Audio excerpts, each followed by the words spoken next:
زندگی کی کامیابی کا فیصلہ زندگی کے اختتام پر ہی ہو سکتا ہے۔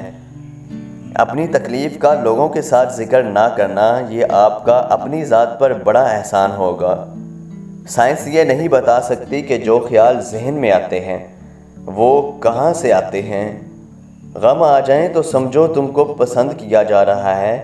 ایسا بھی ہو سکتا ہے کہ جن کو گمراہ کرنا ہو ان کو وافر خوشیاں دے دی جائیں۔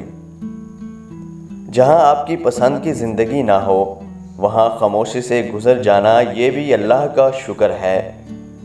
نگاہ کا عادل وہ ہے جسے دوسرے کی بیٹی میں بھی اپنی بیٹی نظر آئے۔ میں پھر یاد کرواتا چلوں، دوسروں کی خامی تمہاری خوبی نہیں ہوتی۔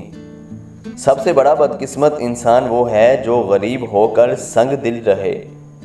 جب شخص کے بیوی بچے اس پر راضی ہیں اس کی دنیا کامیابی ہے، اور جس کے ماں باپ اس پر خوش ہیں اس کا دین کامیاب ہے۔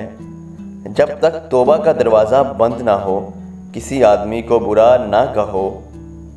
رشوت کے مال پر پڑنے والی اولاد لازمی طور پر باغی ہوگی، بے ادب ہوگی، گستاخ ہوگی، دوہرا عذاب ہے، آخرت بھی برباد اور اولاد بھی برباد۔